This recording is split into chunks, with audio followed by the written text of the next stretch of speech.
Rabbi Francis Nataf originally learned under Nechama Leibowitz and Rav Aharon Lichtenstein. He is the author of the critically acclaimed book series on Chumash, Redeeming Relevance, and the host of the Parsha, etc. with Francis Nataf podcast. Unwavering when it comes to looking at the biblical text with an analytical eye, Rabbi Nataf has earned his place amongst the biblical commentators of old. Based in Jerusalem, Rabbi Nataf is a successful writer and educator, having written articles for Haaretz, the Jerusalem Report, the Jewish Press, Times of Israel, and many other publications. Rabbi Nataf is the associate editor of the Jewish Bible Quarterly, and he does translation work for Sefaria. And I love his books.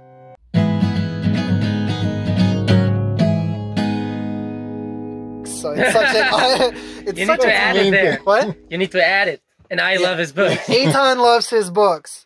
And wow, it's never been in my life until now that I'm looking forward to every new book in the Chumash, that I can read his book. So that's why I was so impressed. Rabbi, I was so impressed because that's true. I was so impressed because I feel like when you're making something, around 80% of the way, there's a huge Yetzer Hara to give it up. So Vayikra, for me, as me knowing you, I think it's a huge accomplishment, more than the other ones, especially with what you call a Vayikra-Avoidance Syndrome. Right. So if you can tell us a little bit about that if you'd like. Yeah, sure. What I noted, and I think I mentioned in the introduction to the book, is that a lot of people stop after 2/5. What does that make it? 40%. Not good at math. 40%. Okay, there we go. I was a humanities person, so yeah. Anyway, right. So Breshit is full of stories. Breshit is, personally, I've given shiurim on Breshit, so it was like a cakewalk. I was encouraged to write, and I had Breshit in front of me. It was, just pure time, pure enjoyment. Shemot, also big themes, stories. So, everybody who wants to write in Chumash starts with Breshit, goes to Shemot, and then stops. So I was afraid of that happening to myself, and I saw it happening. And by the time when I started, I didn't plan on writing a whole series. Breshit Shemot was... I think you mentioned that in Shemot. Yeah, I think so. Yeah. So Breshit Shemot was, okay, and I'm doing the next step. Am I going to continue? Maybe yes, maybe not. I think I'd like to, but... What did Urim say? Did Urim want you to continue? Yeah, Tzvi Maurer, who's the editor-in-chief at Urim, has been supportive throughout. He's been really a good friend and, helpful the whole way through. They tend to be very laid back, so they're not pushing you. They're not telling you, you got to write. We have a 5-book contract. It's not like that in the Jewish publishing world, but that was, I knew that I could get backing. I was working at the time at the Cardozo Academy, who'd given me backing as well. So I had a publisher, I had people supporting me, I had an institution behind me. That wasn't a problem. The problem was, writing the book. So the truth is that with the third book, I was leaving the Cardozo Academy as I was writing the third book, so that made it a little more complicated, but not too much. But in any case, I decided, let's not get stuck on Vayikra. I love Bamidbar. Let's just go there. Yeah. And, we say in Yeshiva talk, Adarabba, that forced me to doing Vayikra by doing, Bamidbar. And then, you're 3/4 the way. And Devarim is not as hard as Vayikra. So you do Devarim, which is what I did afterwards. And then I went back to Vayikra, and I was surprised that I had a lot of what we call Siyata Shemaya, divine help, in having ideas that just gelled and came together. And I was happy with how it came out. In the beginning, I didn't know, because I know, as we've discussed previously, you've written critiques of books and things like that. So in the beginning of your book on Bereshit, I think you made a comment about, Alan Dershowitz's commentary on Bereshit, maybe. Right. So do you think, and it's because I work in a bookstore, so I see all the time people coming in, even authors coming in with their book. Do you think too many people are writing Perushim on the Chumash? And it's a serious question, also. Yeah. Well, it's hard to say. There's a rabbinic idea that in order to get an outstanding student, you need 1,000 students to begin. to get one. To get one good one. So you need 1,000 bad books on Breshit in order to get a good one. Book out. by Rabbi Nataf. So I'm not sure that there's too much going out. I write, I think in Vayikra, I don't remember which book or maybe elsewhere, that the field is rich nowadays. When I came to it 20 years ago, it was poor, I would say, certainly in the English language area of Tanakh studies, serious Parshanut and Tanakh. Right. That's changed. Certainly in Hebrew. I think it was in Vayikra. In Hebrew, there's been just an outpouring of Renaissance? Good stuff. I mean, it goes back. This is at least a 50-year trajectory. Right. English-speaking stuff happened later. So there's a lot of good stuff that's coming out. There's some not so good stuff. There's stuff in between. So I don't know. I wouldn't say that too much is coming out. I think the question is, as always, the quality of what's coming out. Right. And there's some interesting things coming out. I recently wrote which hasn't been published yet, but it should be published in the next few months. Published a book review on the Koren Tanakh series on Sefer Yoshua and Shoftim. Interesting. And, very fine. I had my issues with it, but it's a really nice piece of work. Most of the books that Koren's putting out, the new series on Tanakh is quite good. As are many other things. Well, am I correct? Did you recently write an article, something about Gerim, I think? I did write something, that's right. You're friends with Rabbi Cardozo, right? I am friends, yes. So he recently published an open letter to Rabbi Kanievsky. I don't know if you had a chance to read it, regarding Corona and different things. And I noticed something that shocked me, which was a friend of mine doing an ad hominem attack of Rabbi Cardozo's letter off the premise that he's a ger. Wow. What do you think about, do you think there's a bias in the religious world against Gerim? And I don't know also because Rabbi Cardozo has risen to the top relatively. Right. You know. What was the letter? He basically said that a lot of people are saying in the name of Rabbi Kanievsky that you don't have to wear masks or whatever it is. And Rabbi Cardozo was basically saying, Rabbi Kanievsky, you have to speak against this. Which, whatever my opinion or your opinion is, put that on the side. I don't think it was nice for my friend to say, something about him being a ger, invalidating his opinion. That's crazy. Yeah, certainly. And we know that there's halachot, there's the Jewish law against that. So, one has to be a master in halachot to be able to pull that off without breaking Jewish law. So, is there discrimination against Gerim? So I think the discrimination is there, certainly. In the article that I wrote, I explained how, on some level, that's natural, which is one of the reasons the Torah works so hard against it, to try to say, over and over, don't do it, don't.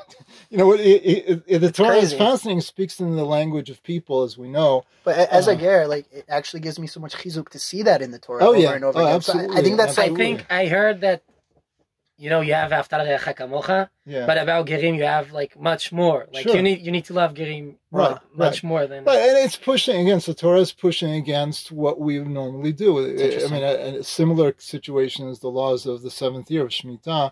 The Torah doesn't usually tell you, relax, if you do it, it'll be okay. But when it comes to the 7th year, it keeps on saying, it's really going to be okay. It's really good. Don't worry, Hashem's going to reward you. He's going to give you more. Do it, please. So the same thing with the ger. It's Torah speaking to real people, and God knows how we're going to respond.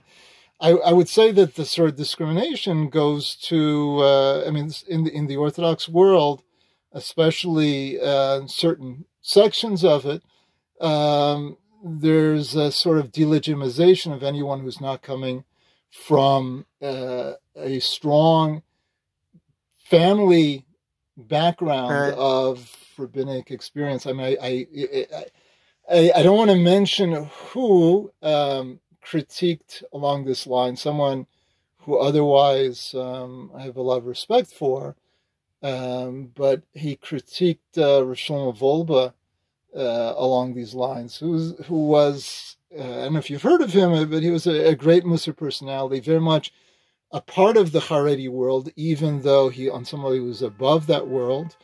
What does that mean to be above that world? Meaning that his experience was broader, his understanding was broader. I think we're all stuck in, for better or worse, we're stuck in our own little world, our own, social circles that we speak about the same things and have the similar understandings. And it's hard for us to see above that what other people outside of our community are thinking and saying. So I think Revolba was a personality who was that above way. That. That's amazing. And he was critiqued by another Haredi rabbi, essentially for not having what's called yichus, for not having the sort of lineage. I've heard Rabbi Steinzel being critiqued for the same reason. Where's his Masorah? That's terrible. So that's hard to hear. On one hand, Judaism, Orthodox Judaism, is very much rooted in a tradition that goes orally from teacher to student. So the critique is not completely out of hand, but one has to tread very carefully in using such a card. And I think usually it's not. It's simply out of place. It's simply, a sort of a low blow. If you can't attack their arguments, so attack them ad hominem. So, Rabbi, I'd like to take a step back and just, because it's a show about authors, so we want to know a little bit about the writing process, how you ended up to decide, at least that you were going to do Bereshit before you decided the other ones, and a little bit of just your upbringing with like how you ended up learning. I think you were a student of Nechama Leibowitz. From the time I started learning, I had a yen to share that. My mother was a teacher. I didn't originally think that I would go into teaching. I had a different career track in mind. I was planning to go into diplomacy. I wanted to be in the Israeli Foreign Service, actually, even though I grew up in America. And I wasn't so involved in Jewish studies, and along the way, I took a detour, got more interested in Jewish studies and Torah learning, and with that interest, my career path changed. So you were interested in Israel before you were interested in Judaism? I was, yeah. I came from a reasonably Zionist background. I wouldn't say card-carrying, but very pro-Israel, and I was very active in my university. I became the president of the Jewish Student Union after my sophomore year. Do you think loving Israel and being a religious Jew are things that are necessary components of the other? No, I don't think one has to go with the other. I think they often do, and I think, as a religious Zionist, I feel that they're naturally, that they work best together. That on some level to take, the God's hand in history through the Jewish state and turn away. As Rabbi Soloveitchik writes, and Kol Dadi Dofek is sort of turning your back on God on the one hand, and certainly as a religious Jew, to have Zionism divorced of Torah is missing the point of why we're here. I mean, again, I respect all types, and I certainly have more in common with. As my Rebbe Lichtenstein pointed out, I have more in common with Orthodox Jews who are non-Zionist and even anti-Zionist than I do with secular Jews that are Zionists, but I have something in common with both. So you learned with Rabbi Lichtenstein? I did. We jumped a few years, but that's fine. Yeah, when I was learning with Nechama Leibowitz. Right. Let's start with that. So wait. Before that, I want to ask something. Sure. No, you said something really interesting. You said that Zionism without Judaism, without religious, you don't see like where it can go, or like. Yeah, so you know, the mainstream, whether one goes with, you know, there are different, Zionism, as you know, had different streams, still has different streams in it. You know, there's a socialist from the start, from its inception. You have the mainstream Herzl vision. You have Charam's cultural. I mean, there's a good book that I reviewed in Tradition by what's his name? Hopefully, he doesn't hear this. But he writes a very good critique of secular versions of Zionism. But again, as a religious Jew, the point is not to get away from anti-Semitism. I'm actually just reading from Jonathan Sachs about that as well. That anything that's a negative philosophy will end up in negativity. I mean, he's just trying to be positive. You know, be safe. What for? I mean, and the truth is, I don't think, you know, I think honestly speaking, you know, it's hard to say long term, and certainly we you know, a lot of it is based on emotion, but I really think it's safer to be a Jew in the diaspora, in most countries in the diaspora, than it is in Israel. It's safer in terms of being safe. Things, by the way, it's interesting.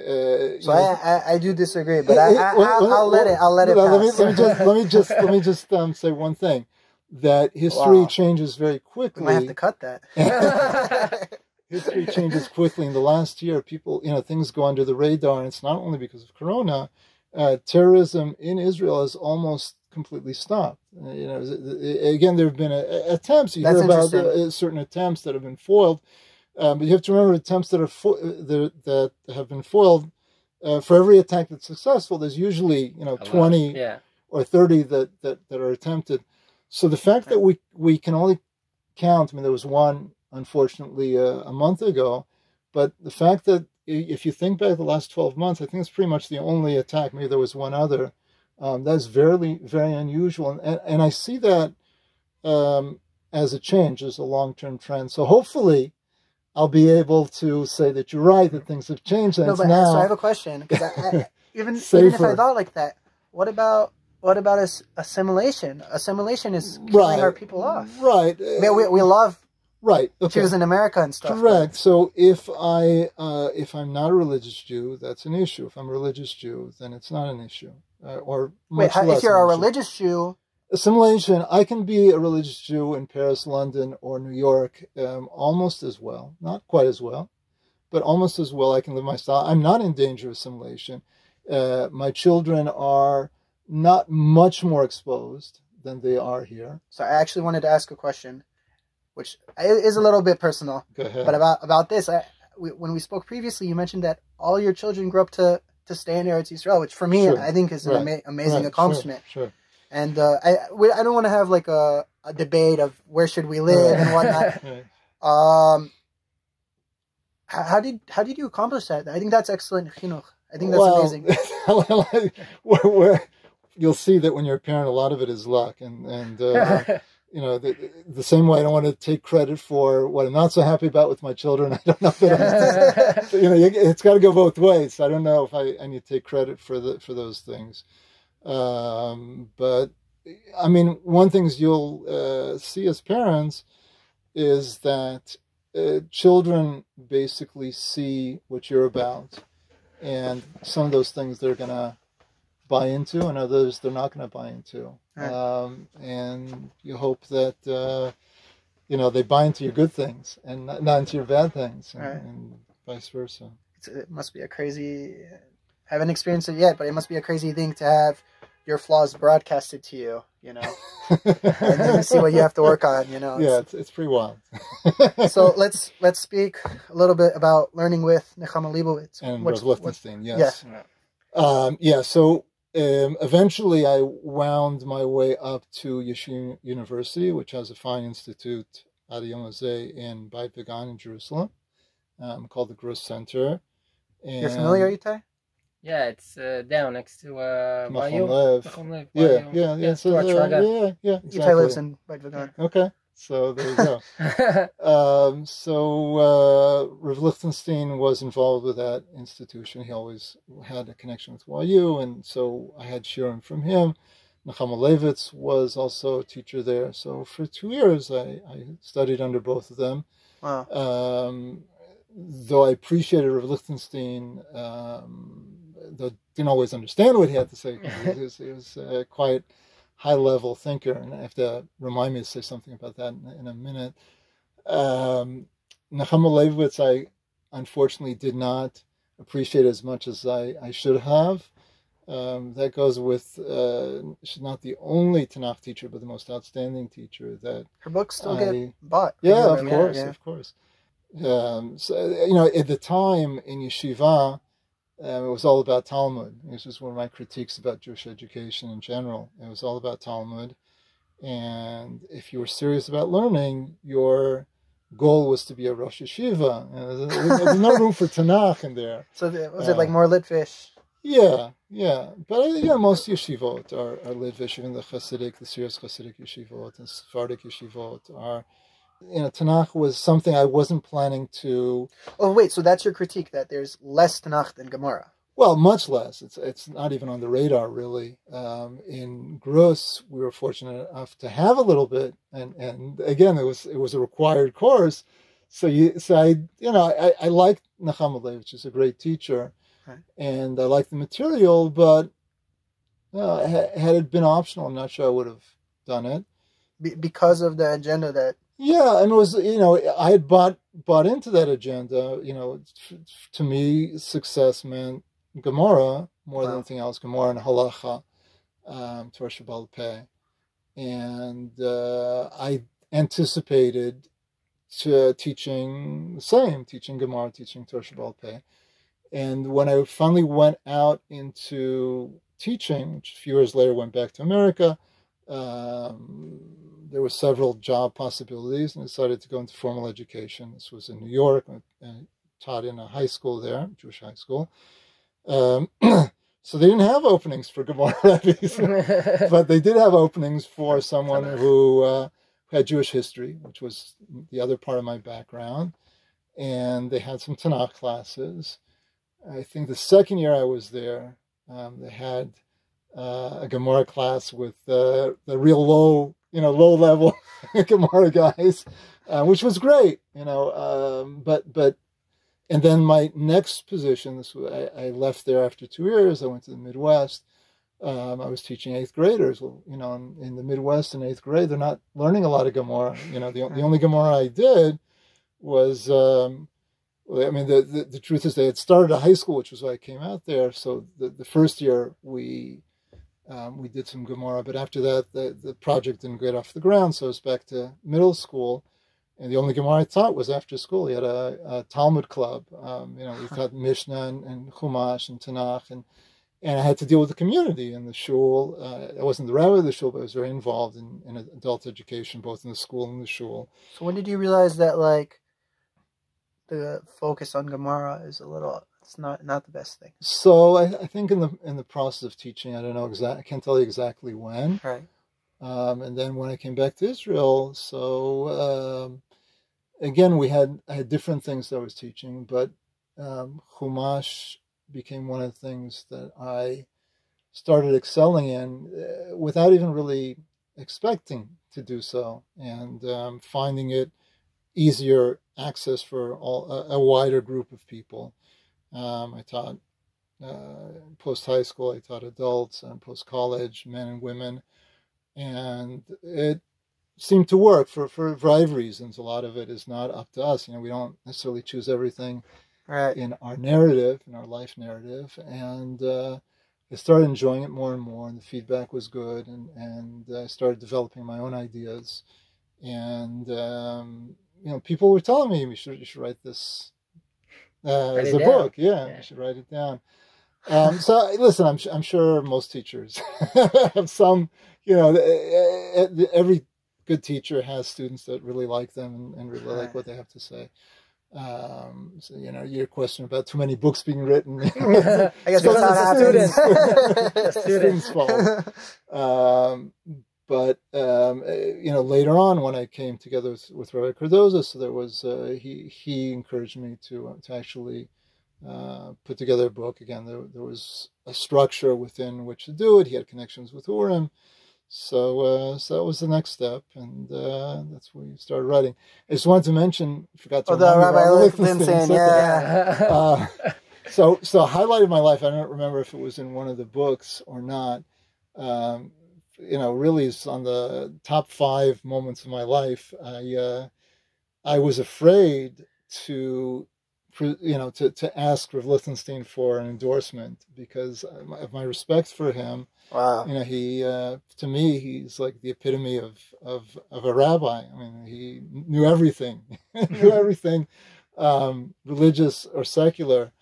And he's very busy, very busy man. Right.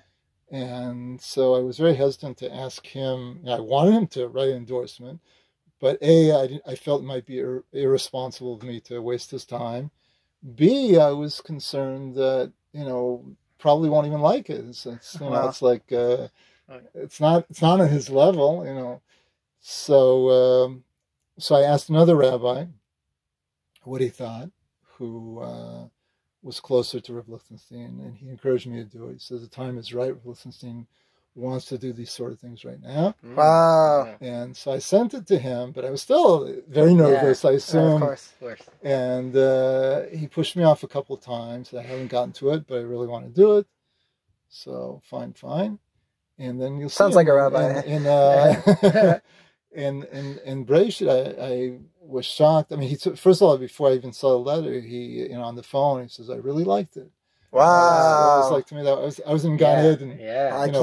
For your Rebbe to who's anybody's Rebbe to say that is something, but for someone who I venerate, as a tremendous head and shoulders above anybody else I know, or don't know personally, was to me a tremendous accomplishment. And I don't know how that happened, but it was very gratifying.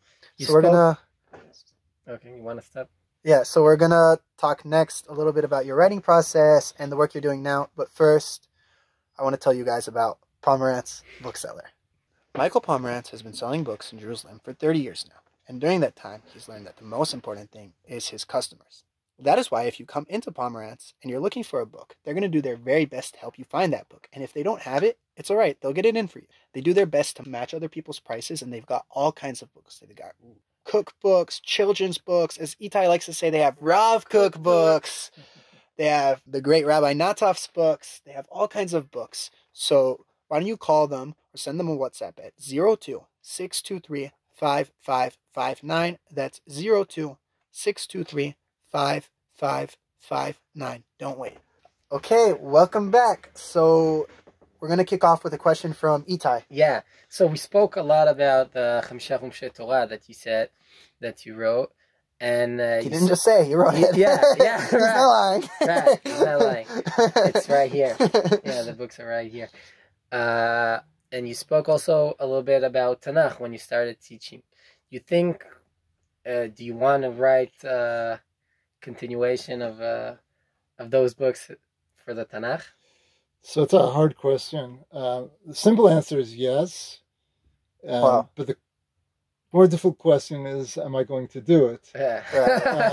The reason being that in the last book that I wrote, I mentioned, and I still haven't moved beyond what I wrote then, is I'm trying to decide which books to write, meaning... Right, yeah. That's not the only thing I want to write. There's a lot of things I want to write.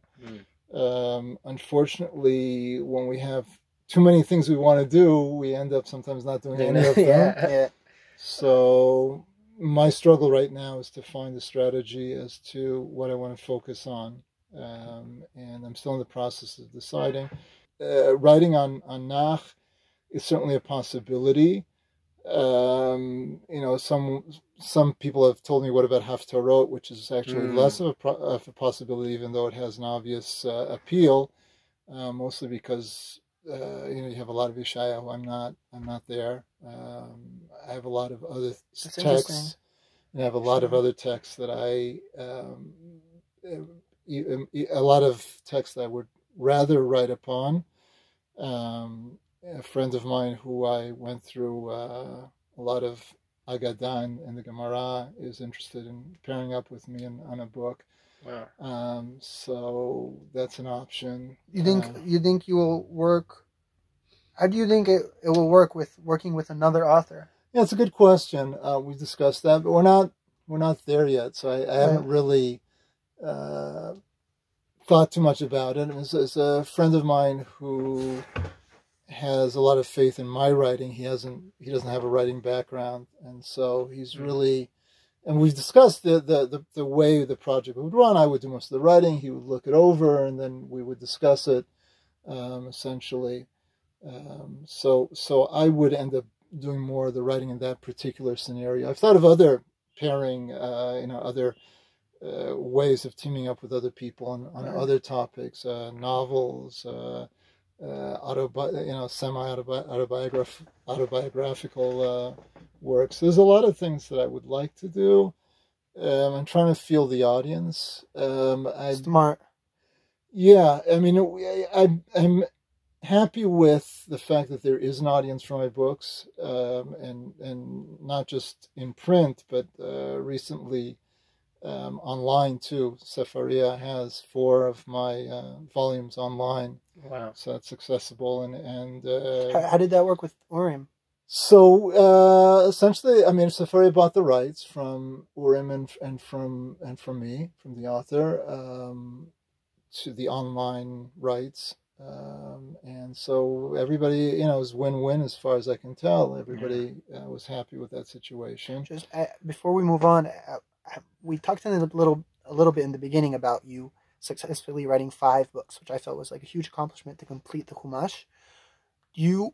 Besides what you mentioned at the beginning of the show, do you have any more advice for people who are trying to just finish something and do the last step? Yeah. So I'm not the first person to say this. It's a writer's cliche, but if someone needs to hear it, the 2 most important things about writing are beginning and ending.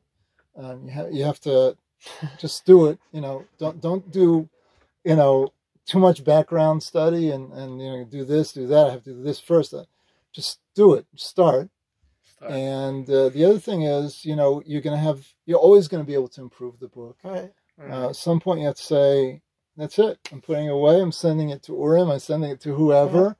And that's it. Your book on Vayikra was about 100 pages. Yeah. How big where do your books start off before they get trimmed? Not much more than that. Not much more than that. My wife's an editor, so she sometimes trims off a lot of excess.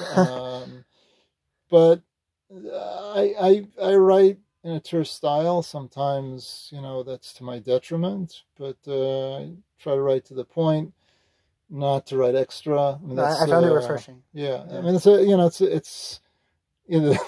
I learned from the Rambam that you don't waste people's time with extra verbiage. It's a moral issue. On the other hand, I've seen that other people are more successful by repeating themselves and telling stories and jokes and all sorts of things that are extraneous. I mean, not that I'm adverse to stories and jokes, but one would like to get to the point, and that's what I try to do. Right. You spoke about working with your wife. You said she reads a little bit and edits. Or she's the main editor of it? She is the main editor. Wow. I work with professional publishing houses, really one. So obviously they have editors there as well. But before it ever gets to them, it goes through my wife, that's her, it's her profession. She's a professional editor, highly regarded. And I remember the first book was a little tough because we weren't used to the give and take of working together. Yeah. And it was cute. She was working at the time for a more Haredi publishing house. And she was used to their standards. You're allowed to say the name here. It's okay. I don't want to get anyone upset. People really want to know. They go to Google. They can figure it out But I mean, it's not that important. It's not such a big deal. But there's certain things that didn't go there. That if you wrote something controversial, they would cut it. So a silly way to sell books. Well, yeah, but it depends, on your market. It depends on your market. That's right. And she said, you can't write this. This is too controversial. I told her it's not an X book. It's not from your publishing house. That's interesting. And besides, I'm the writer. So. You can write whatever you want. So I'd like to ask a little bit. You mentioned Sefaria. I was also going to ask you just because right now you're working at Sefaria, right? Yeah. I work as a contractor for them, but most of my week, for the last, I've been working with them since 2015, January 2015, primarily as a translator. And that's what I do most of my work week, is work for them, primarily in translation. I've had the opportunity to translate many classics and what did you translate? Library. I've translated Sefaria. I've translated Tomer Devorah. I've translated many commentaries on Pirkei Avot. Wow. I've had a hand in various midrashim, books of midrash, Tanchuma, others. That's amazing. It means like that you translate to English, right? That's correct. It means that a lot of people that weren't able, Tomer Devorah, Pirkei Avot, all right. Although Sefaria has become a staple. Yeah, it's thanks to them. I'm just the hired hand. They're the ones who are footing the bill, and that's what makes it happen. Is working at Sefaria more of like a means to being able to be a writer on your articles and stuff, or is it also like an end? Like, do you feel like, is it also fulfilling? No, it's certainly fulfilling in the sense that it's an important piece of work that I feel I have a unique way of translation, and I pride myself in the accuracy and the understanding that goes, and understanding of the text. I've seen a lot of bad translations. I've seen some good ones, but I feel like I'm doing a good job in terms of putting good product in front of a larger audience of the Jewish text. So that's fulfilling. But as an educator, there's nothing as fulfilling as actually the live situation is there's a tremendous joy to be in. Nechama Leibowitz actually has a great line that for teachers to get Olam Haba is redundant. They have so much pleasure in teaching. But even with the writing, the writing is also something where I feel that is a unique pleasure in the sense that I'm sharing my Torah ideas, which is a unique thing, which I can do live. But live, it's going to dissipate in the air, and it's interesting. One of my top students, a very serious guy, who's a Rebbe in yeshiva, told me about how he gave over one of my shiurim to his students. Wow. And but I could tell it was different than the way I gave it. Of course. And that's true with books too, by the way. People are going to interpret it. People are going to read it different ways. I remember once I wrote, I think it was just an essay. This is when I left the time that I left the Cardozo Academy, and on good terms. And both Rabbi Cardozo and I were close with the students.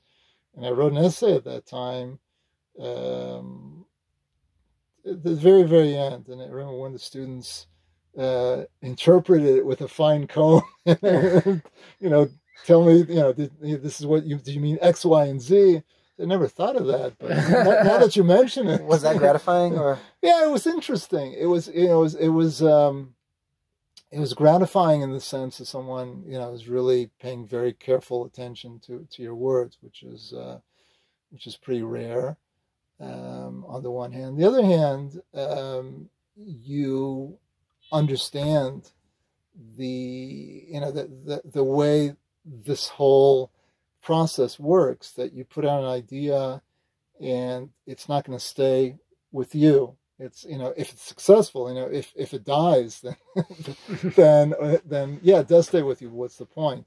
If it's successful, it's going to take a life. Yeah, it's going to have a life of its own. Yeah. I just want to ask you one more thing about Sefaria. Is there anything under the hood going on in Sefaria, so to speak? Is there? What's the next step for Sefaria? I know they recently did the Charutas. I know you have your own. Yeah. So I'm not in the inner circle of the decision-making apparatus, and I'm not sure I would be able to share whatever is not out there openly. Right. But they seem to be doing. I mean, let's put it this way: I can tell you the meta goal of what they're trying to do, and they've been working on for a number of years, is to have a better understanding of how to serve the larger Jewish community. Just give you an example, something I am privy to, is that we have a lot of, Sefaria is a mega website, and we have a lot of traffic on it. Like any mega website, a lot of the traffic is generated by Google. Plug in Ruth, Moabite, whatever, and Sefaria will generally be on the top things. So whoever I am, especially if I'm Jewish, and I'm going to go there, and either I'll get what I want or not, but chances are it's going to be a little technical for me. It's going to be a little bit too textual. So the question is, how does one serve that group of people? That it's too technical for them. Yeah. So there, that's something that we're not looking to be a comic book site, a pop culture site. I know when I'm writing on Times of Israel, and I type, for example, Vayikra-Avoidance 4:2. Right. So a little Sefaria window pops up, and it tells you, it shows you the. That's right. Many organizations like Times of Israel have agreements or technical agreements with Sefaria that does exactly that. That's amazing. Yeah. So I think I have one final main question, which is: we're three people sitting together. We've drank. Some people have drank water. Some people have could you tell us something about the Parsha that's coming up next week, and maybe, not to put you on the spot, but also maybe how it ties into Purim? Well, that I should have gotten warning for. Oh, I'm so sorry. But it's okay. We'll see what we can. We'll see what we can come up with. There's I'm thinking off the cuff, and maybe I should have another drink before I start. The water, Purim Torah. But the truth is, there's a very strong connection, because next week's Parsha Tetzaveh is about Bigdei Kehuna, is about the clothes of the high priest and the regular priests. By the way, that's my favorite essay I've read from you, is clothing Aharon. Clothing, Thank you, I appreciate that. So I don't need to tell you.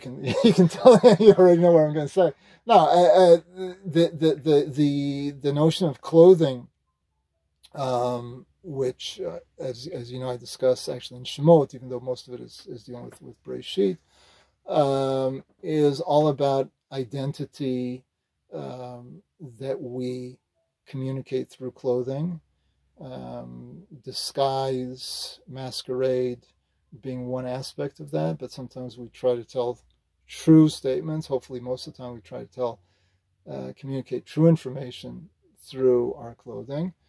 And Purim is, there's in the Baroque period in German, there's a question of, one of the big themes was Shine versus Sein. Shine is appearance, and Sein is existence, is reality. So the appearance versus the reality is often the contrast between our clothing, is the way we want to broadcast ourselves, and the reality is who we really are. Again, hopefully we try to have those two things converge, but and sometimes we try to fool people, they obviously don't. But I think Purim is very much based on the same idea, or relates to the same idea. I actually didn't make the connection at first. that